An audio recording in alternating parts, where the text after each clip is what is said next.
Come in. Welcome. I'm E.G. Marshall.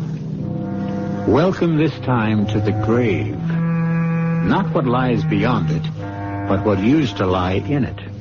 Safe in the peace of death. Unless the resurrectionists were abroad. Do you know what a resurrectionist is, or was? Well, no matter.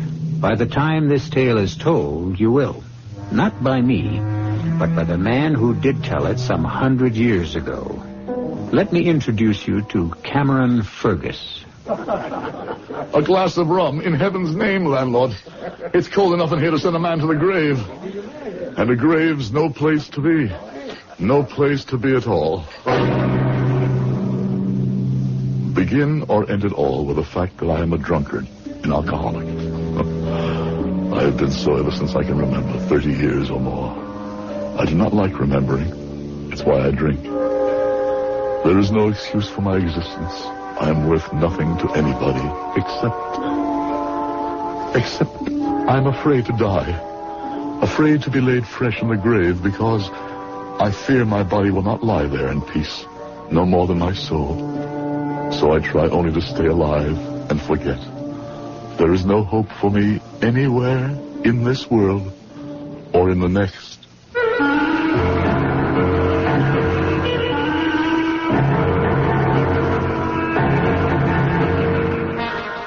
Our mystery drama, The Body Snatchers, was adapted from the Robert Louis Stevenson classic especially for the Mystery Theater by Ian Martin and stars Howard Da Silva.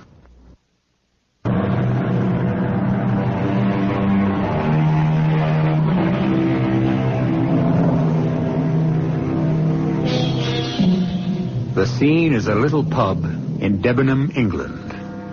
Where is Debenham? It doesn't really matter. An isolated little town not far from London or the stream of life in general. There are a couple of public houses there, and the George is as good or as bad as the others. It just happens to be where Fergus drinks his 5 glasses of rum every night. A strange, bizarre figure that the town long ago accepted, or, if you will, disregarded. But tonight is not an ordinary night in Debenham, as Answer Mary, another habitué, is giving Fergus the latest news.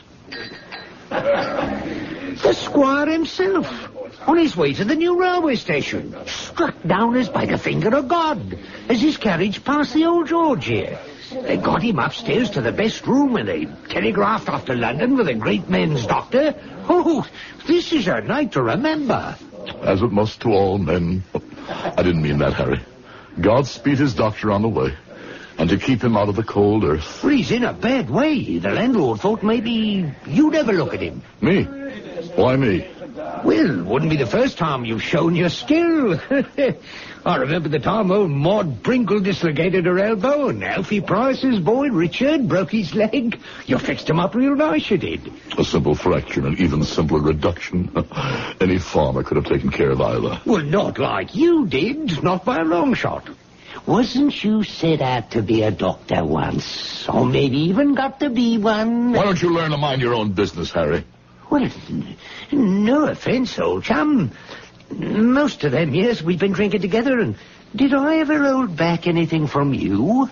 Some of us are by nature open. Others keep ourselves to ourselves.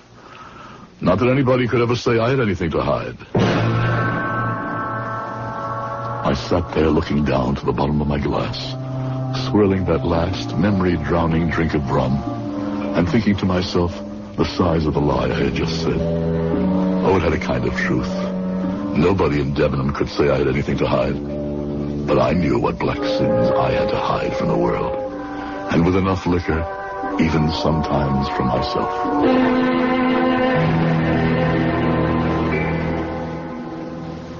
Well, listen to that, Fergus, will you? 11's. And our innkeeper isn't here to chase us out at closing time. Too busy upstairs poking his big nose into the great doctor at work, trying to bring the old squire back to life. Not much chance of that, I'd say. You sneaked up and had a look, did you? Well, I tried, but no luck. Door shut fast. But I saw the squire on the way in before you got here. His face was all blown up like a balloon and red as one of them lobsters. How was his breathing? Well, when they brought him in, he wasn't breathing not at all. And then sudden like he was, but with a sort of rattle in his chest. After that, maybe a minute or so, he stopped again. Chain Stokes. What's that you say? Classic symptoms, apoplexy. Probably irreversible. The breathing pattern formalized as a syndrome by Dr. John Chain, a countryman of mine, and Dr. William Stokes, an Irishman by birth. A sure forerunner of cardiac failure. Hey, all them big words, you lost me. Did I? No matter. Your prognosis is probably as accurate as his physicians will be. If indeed the squire is not a corpse already. Hey, gloomy one you are. I wonder now where they'd bury him. Who, the squire? Oh, we'll go right in the family crypt. In a crypt? Above ground, then he should be safe enough. I wonder that I didn't see the doctor arrive. Did he come by train? Lord, no. You missed it all right. Whipped right off the train into old George's cab. I wonder how I missed the arrival. What did this great medico look like?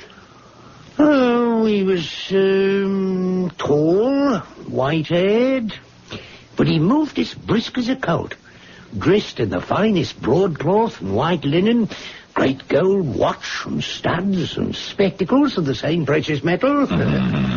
Yes, there before the grace of God go. And what was the name of this paragon? This what? This man of undoubted success. Oh, McFarlane. Say that again. What, the name? Yes. McFarlane. No other name? Dr. Wolf McFarlane. What's the matter with you, Fergus? You've broken the glass, wasted the rum. Oh, and you've cut yourself. Never mind that. Wolf McFarlane. You sure of that? Well, it's how he introduced himself. Why, do you know him? Know him? There's nobody knows him better than me. More's the pity. More is the pity and the shame.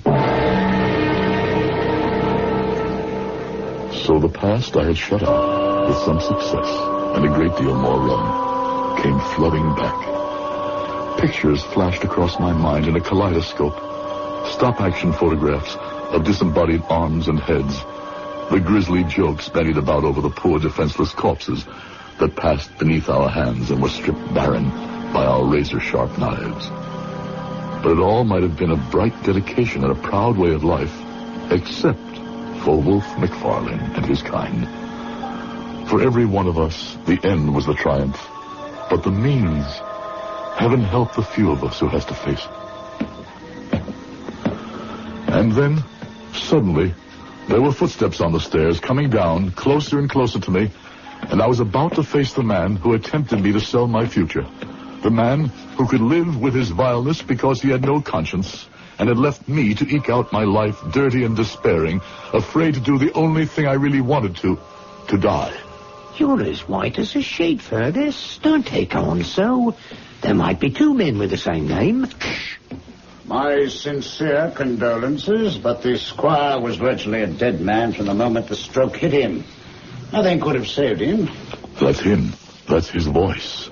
Forgive me for my abrupt leave-taking, but my coach is waiting and I cannot miss the train. Well, here he goes for the door. If you want to make sure you do know him, you better move fast. I must see him face to face. McFarlane. Yes? Toddy. Huh? Toddy McFarlane. I'm afraid, sir, you have the better of me. I don't believe we are acquainted. Oh, we are acquainted, all right. Look close. I want you to recognize me. I've told you... Good Lord. Cameron Fergus. Yes. Did you think I was dead, too? That we are all so easy shut of old acquaintance? Oh, hush, man. For the love of God. Let the dead past bury itself. Not ours. Nothing stayed buried decently then, did it, Wolf? Oh, now, come, Cameron. We are both a little shaken at this chance encounter. I hardly knew you, I confess at first, but I am overjoyed. Overjoyed to have this opportunity.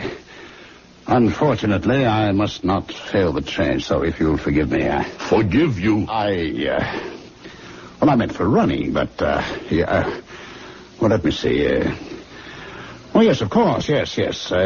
You shall give me your address, and you can count on early news from me. Put away your gold pen and your false friendship. But I want to do something for you, Fergus. I can see, forgive me, that you are somewhat out at elbows. We must take care of that. Money? Well... Money from you? The money I had last from you is lying where I cast it in the rain and mud. What is the matter with you, Fergus? Now, what is it you want? I wish I knew. Revenge for Jeannie and the others. An accounting for the wasted rum-soaked derelict you made me.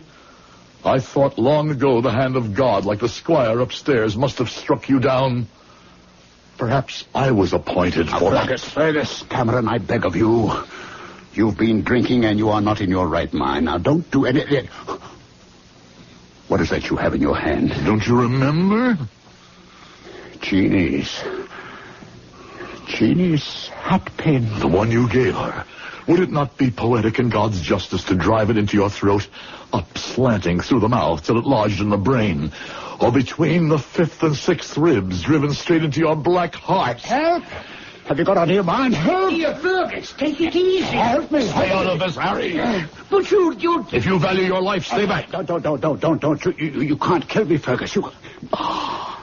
You're right, I can't. I should, but I can't. Get out of my sight. Catch your train, go. Whip up the horses! We want to take that train! Lord above, Fergus, what got into you? Put that long hat pin away. That's a dangerous instrument. More like one of them Italian stilettos. It was Jeannie's. Yes, sure it was. Some pretty sparklers, all right. Must have cost a pretty penny, too, but let's put it away and sit down and have a nice little snort for the road, eh? Yes, drink. Get me drunk. Wipe it out, the past. Let me sleep. And if only I could never wake again. Yes, right as rain, old chum. Yeah, just what the doctor ordered. That's a funny one, all right. With all the doctors around this night, like the gentleman who just left. Don't call him gentleman. Oh, well, I mean, when a man's become a doctor... No matter what he thinks he's become, that devil is what he began. A resurrectionist he began, and in his heart, that's the way he'll die. A resurrectionist? It's a profession that flourished in the early 19th century. Profession, did I say? It was rather a crime. The more familiar names are ghoul, grave robber, body snatcher, the conscienceless night people who provided cadavers for the medical schools, the cold-blooded legion of the damned who, if a corpse was not to be found, provided a fresh one from the living. I'll return shortly with Act 2.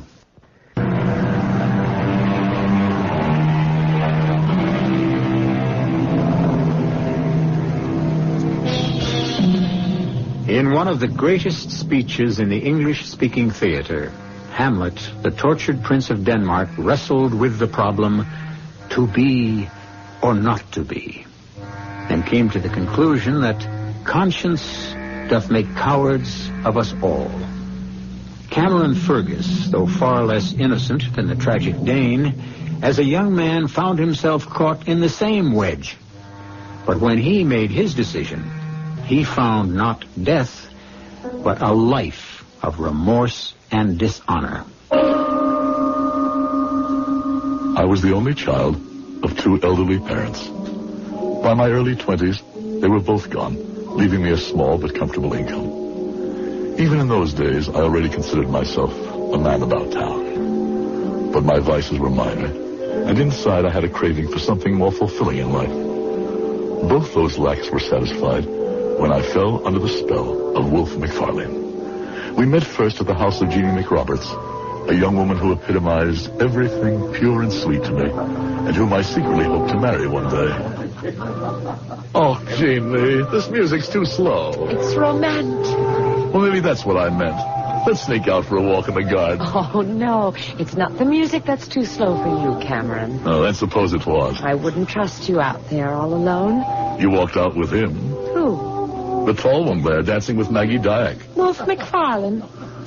Well, it's the first time he's our guest, and besides, it was still twilight then. He's a dandy, all right. And he has all of you girls making eyes at him. Where's he from? Glasgow, I think. He's here in his second or third year as a medical student, working under Dr. Knight.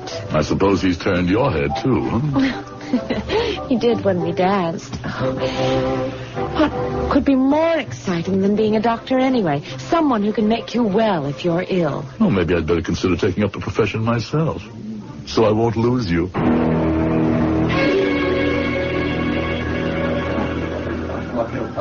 So, Cameron, you've a taste for being a doctor, eh? I can think of no higher calling. Well, that's flattering. Have you the talent for it? I stood high in my class at the university. Oh, you've a brain, all right, I've no doubt. At least so Miss McRoberts informed me. Did she now? But when I spoke of being a doctor in talent, I meant other things. Such as? Have you a strong stomach? Can you stand the sight of blood? I wouldn't turn from it. Have you the nerves of steel? I don't exactly know what you mean.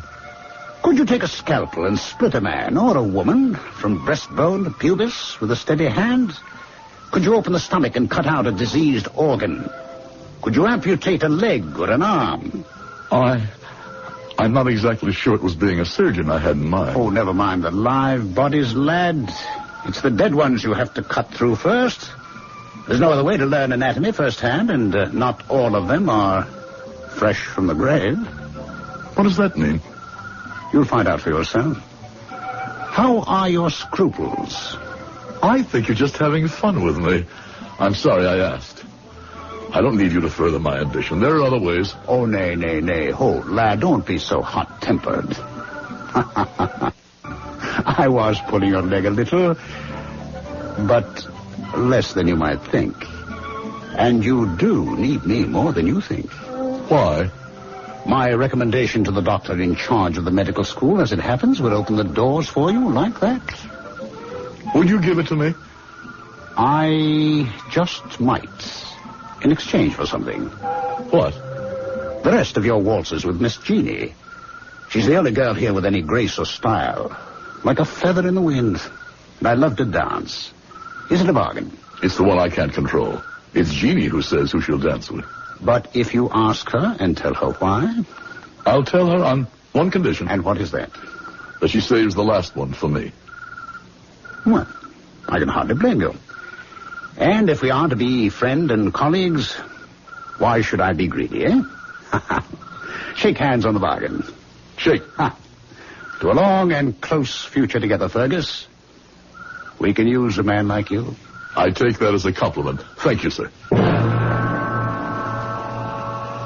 Thank you.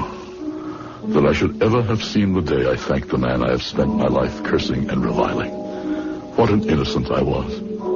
I kept my part of our bargain in my naivete and excitement, not noticing that Jeannie's reluctance to change her dance card was neither long nor strong. My head was spinning too much with other future dreams, that I was to become a doctor. For Wolf McFarlane kept his part of the bargain, too. So, Wolf, this is the young man you've spoken so highly of. Only because he deserves the recommendation, Dr. Kirk. He's a man we can use in more ways than one. Splendid. We're always in need of recruits, Mr. Fergus. Wolf here tells me you are a young man with a fine taste for a night of romping and wake up bright-eyed and clear-headed of a morning with no hangover, either physical or mental. Well, that makes us three of a kind. And that's what it takes to make a mark in our profession, lad. Stamina, staying power. We have to do many things that would make an ordinary mortal's blood run cold. If you'll try me, sir, I don't think you'll find me wanting. Well spoken, Cameron Fergus. I like you. What do you say, Wolf? Shall we make him one of us? My vote is aye. Well, then so is mine. I leave it up to you to initiate him into the mysteries and secrets of his new profession. But softly, slowly, mind you. We can't scare him off till he's well hooked, eh? We must show the best side before he sees the worst. You're very kind, Dr. Kirk, but I know you're only testing my resolve. How could so noble a profession have a bad side? Well, Dr. Kirk meant only, I'm sure, that it has a difficult side. No, to be sure. No prize worth winning can easily be come by. Work hard, and let Wolf here help you over the rough spots. For my money, you couldn't have a finer guide. A finer guide, that much was true. A guide to hell and damnation. But I'd never have realized it then. Wolf was my friend, mentor, and convivial partner. I found that I was a natural doctor, nay, more than that, perhaps a surgeon. But in that field of medicine lay all the seeds of disaster. For to study anatomy, one needs a body, and you cannot practice on a live one. I was not so innocent that I didn't know the answer to that. But it was not till the end of my first year, when I moved in with Wolf, that I had to face it.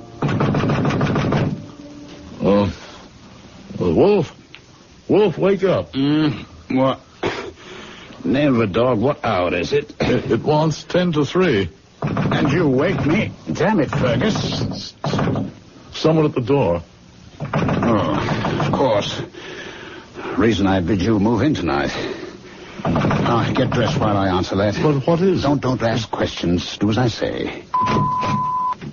Governor, I was after... No, sorry for the delay. Just give me a moment or two, eh? We are real low tonight. We'll need help. Oh, don't worry. We have it. Meet us at the usual place, eh? Check me my trousers there, Cameron. What is it? Do I have to spell it out? The Resurrectionists. And tonight they have a cart full. Tonight is your baptism.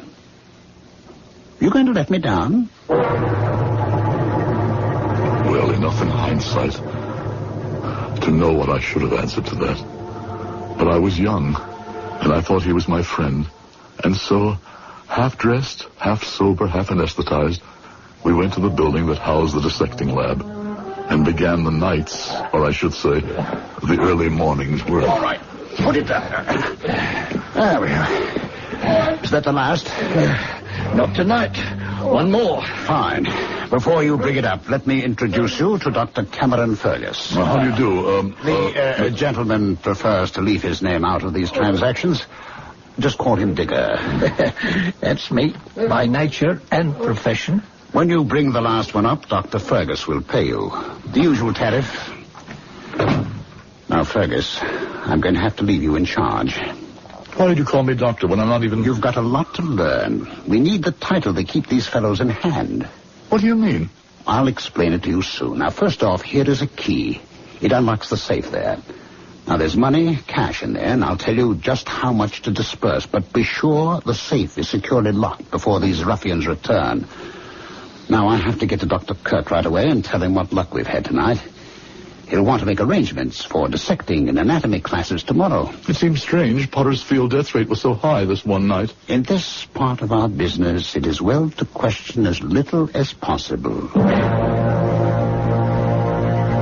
I followed the easy path to do as I was told. To suspend thinking, pay off the grave robbers, entwine myself irrevocably in a practice which, no matter how we as doctors might believe its morality, in those days, could involve death by hanging. But if I thought of it much, after the Body Snatchers were come and gone and paid, it was all forgotten when Dr. Kirk joined us.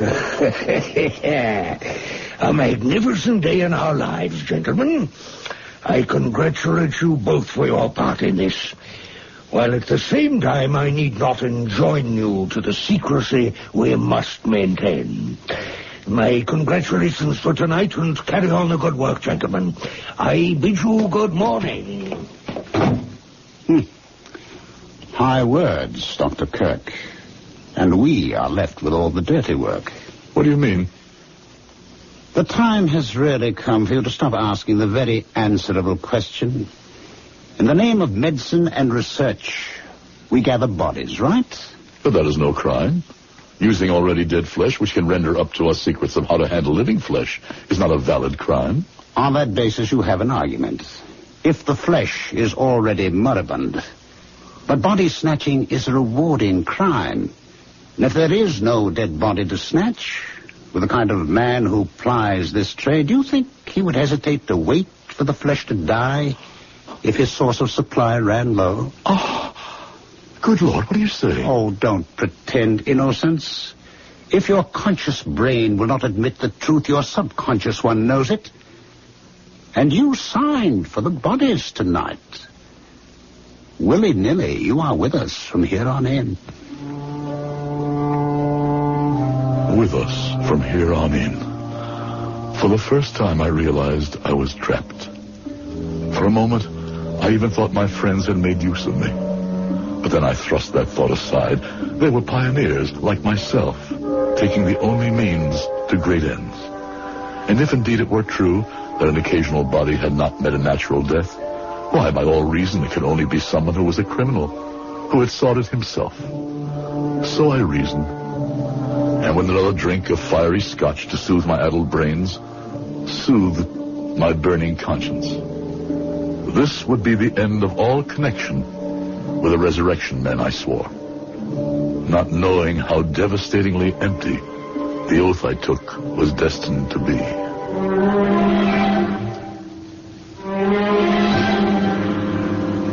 Poor Cameron Fergus, lulled into the crime of accessory after the fact, controlled by men wiser in the ways of vice than he, who would soon involve him as accessory before the fact. And even worse. I'll return shortly with Act 3.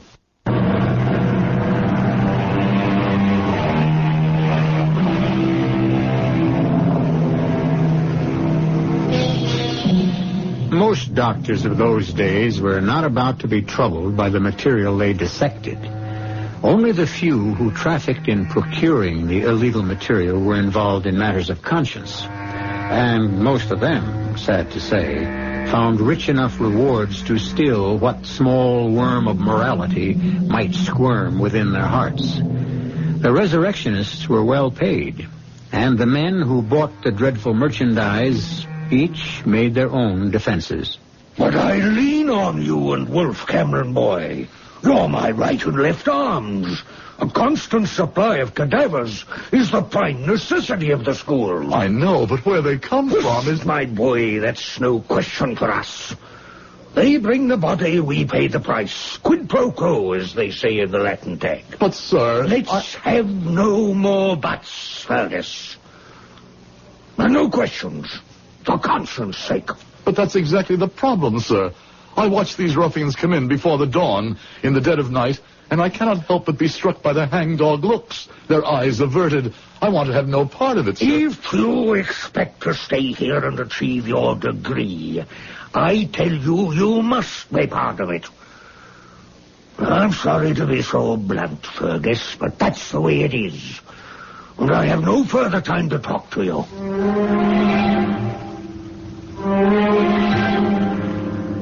Wolf, help me. We are condoning, nay, even promulgating murder. Fergus, you think too much. Accept your duty and concentrate on learning to be a doctor, not a policeman. And what is my duty? Take what is brought, pay the price, and avert your eyes from the evidence of any crime. What decisions I might have made in my first revulsion, I'll never know. For at that time, Jeannie came back, and the renewal of our acquaintance put everything else out of my head. She was fascinated about my future as a doctor, the future of all of us. I'd rather have you tell me about Paris and Rome. Oh, that's all for the future. What I want to know about is the present. How soon will you be a doctor? I'm afraid that takes a little time. And Dr. McFarland, how is he? Well, though he's nearer it than me, doctor is still a courtesy title. I wish you'd tell me all about your lives, and what they're like. It's not a subject for a girl. Well, Wolf McFarland didn't mind talking about it. Well, that's his business. If you'd prefer him... And don't be a silly boy. And don't be jealous. I'm only interested because he's become your friend. The more fool I than I thought he was. He'd already been a beginning, but now he was to be the cause of my complete downfall. It happened so casually. One afternoon after work in the lab, I dropped into a neighborhood tavern to meet Wolf sitting with a small, pale man, dark eyes very close together, seemingly refined at the start, but to reveal himself later as coarse, vulgar, and vicious. The tales I could tell you about our old friend Toddy here. Toddy? Sure. Toddy McFarland. What, has he kept his nickname secret from all of you? It seems so. Why Toddy? Because every time we pulled off a rough one, we'd drink a toddy to our trickiness. Hey, Toddy? I wish you wouldn't call me that. Drink up and enjoy the good living it brings all of us. Oh, for God's sakes, watch your mouth. Well, now, will you listen to our preacher? Pay no attention to him, Cameron. Is that your given name? Yes, but... I may be a pretty bad fella myself, but Toddy here, Toddy McFarland, could put us all to shame. Here, look, have a look at him. If looks could kill. Toddy hates me because I know too much about him. I told you don't call me that confounded... I'll call you as I please, and what can you do to keep my mouth shut, Toddy? Just look at him, Cameron Fergus. Did you ever see the lads play knife? He'd like to do that. All over my body. We medicals have a better way than that. When we dislike a dead friend of ours, we dissect him. Why I made that stupid, ugly joke, I'll never know. I longed to snatch the words back the moment they were said. Would to God I could have. I was to regret them the rest of my life. I should have admitted before this that I was well paid for my work of receiving nocturnal corpses. No questions asked. It was 3 nights after I had met Gray, and I was on duty at the empty dissecting rooms when... Come on, Ferguson. Damn it, man. Would you have me caught red-handed? Wolf, what are you doing here at this hour? Shh. Ask no questions. I have some merchandise in the gig. Help me in with it. It was a small enough figure wrapped in a winding sheet, and it was no job for the two of us to bring him in and stretch him on a table. But for some reason, Wolf McFarland was breathing as heavy as if we had lifted a horse. All right, sealed and delivered. Let's have it signed. What? Get to the safe. I want you to pay me and give me the receipt. Since when did you turn resurrectionist? We're short of bodies, are we not? Nothing for the class to start on tomorrow? Come on. Let's get the transaction over with. Patience, man. We've the rest of the night. And your friend is in no hurry anymore. Sign the paper and give it to me. Well, don't you want the money first? The paper. All right. My signature for posterity. And from me, this is all I need. And the money? My present to you, old chum. The finder's fee, too. You've been working too hard as it is. A man ought to have some reward. Why don't you take my rig and slip on home? I'll cover for you for the rest of the night. It's late enough for both of us to leave. Oh, I think I'll stay. Pre-dissect the derelict there. Ready to pass around to our eager students when they arrive. McNeil's working on the lower extremities. Sharples is screaming for a liver. What's the matter with you? You seem unnerved. Who in... No, don't take that sheet away, don't. Very well. You had to know. Now you know why I had to have your signature of acceptance. It's Gray. The man who... A man who could have ruined all of us. We're in this boat, sink or swim. Would you want your neck on the gallows like Burke? This man is dead and is valuable to the advancement of medicine. Accept the fact of his death. Never question the how. You're one of us still, young Fergus. Forever. So I was already trapped. I began a long lifetime of drinking in earnest. I was neither surprised nor that much affected when Jeannie turned from me. Even the fact that I heard by the grapevine, certainly not from his lips, that Wolf was squiring her about, failed to rouse me. I felt myself damned forever. I wasn't good enough for her. But youth is resilient, and once I had digested my involvement, I learned to live with it. Even thought to go back to Jeannie again. As it happened, I chose, accidentally, the day that Wolf was to receive his sheepskin as a doctor. I never realized what real love was until I met Wolf. Puppy love, real love. Would you like me to tell you about this man you worship so? What he's really like? Don't be so silly and jealous. I'm not thinking of myself, Jeannie. It's you. I want to protect you from... I'm quite old enough to handle my own affairs. Oh, I doubt that. You couldn't understand a man like Wolf. Get your hands off me. Damn it, if I have to shake some sense into that lovely head, I'll do it with my hands. If I can't with words... Fergus, you desperately don't. Fergus, have you lost your mind? I'm trying to save her from you. Well, get your hands off her, you little fool. Oh, leave me go. If you insist, remember you asked for it. Oh, you didn't hurt him, Wolf. I imagine I did. He'll have a sore jaw tomorrow. As sore as my head. But what else could I do? Well, nothing else. I don't ever want to see Fergus anymore. I wasn't unconscious. I could hear all of this. And I thought at that moment that life could scarcely deal with me more harshly. Fool that I was, with the worst yet to come. Special delivery tonight, Fergus, me boy. 5. Douse the light till we trail him in. Come ahead. Stack them where you will. I wouldn't care if Queen Victoria was one of them. I've had my fill of this job. Nobody likes it much, but it's a living, as we say in the trade. Might as well get something from the dead. I went about my business mechanically, mind drugged by liquor, body reacting out of sheer habit, and then... the horror of horrors looked up at me from the dissecting table. Her blue eyes, open, staring with a startled horror that she could come to this. Jeannie McRoberts, a candidate for the cold-blooded dissection. Candidate for jokes and the discard by the morrow's crew of medical students. Judy, I'm just as horrified as you, Fergus. She died no natural death.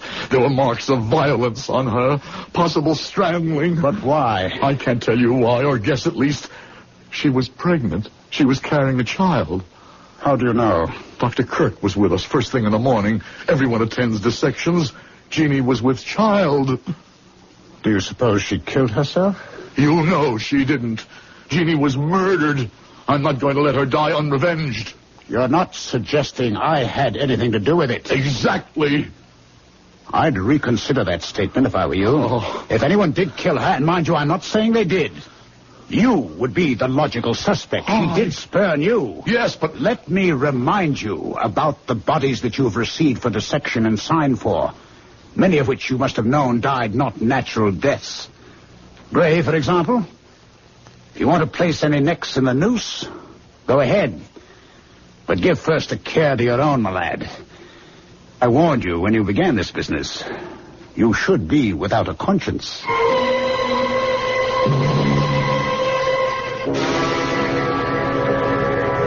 He knew me too well, Harry. Conscience I had, but no courage. You mean that distinguished doctor who just left murdered the girl? Why not? An obscure Scottish girl he could never have married since his ambitions reached so high. Well, I'll tell you something. Man to man. I'm surprised you didn't kill him right out of hand. If your story be true. Oh, the story is true, right enough. And the proof of it all is that I didn't. Here, finish your drink, old chap. Thanks. Oh, strong enough. False courage, maybe. I never had the real thing. Else none of all of this would have happened. Well, at least you had some conscience. Which finally has caught up with me. Here, what have you done? Jimmy's hatpin. The weapon of remorse.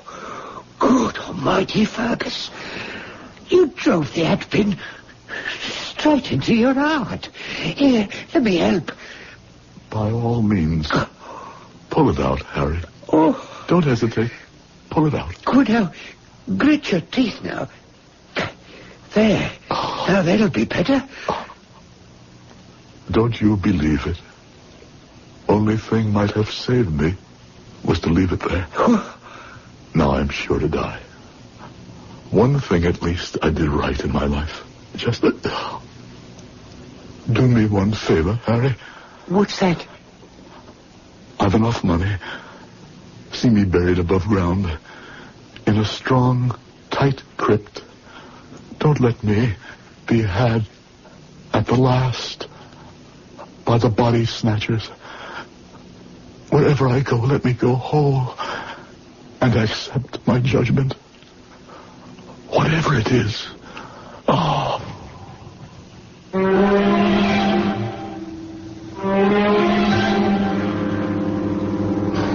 A curious and chilling story, with no moral that I or any man can quite offer.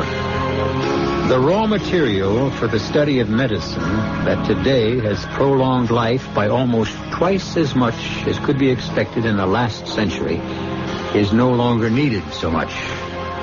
Thank heaven the ghoul, the body snatcher, and the resurrectionist man have passed from our lives, or deaths, since that was their concern. I'll be back shortly. This is E.G. Marshall inviting you to return to our Mystery Theater for another adventure in the macabre.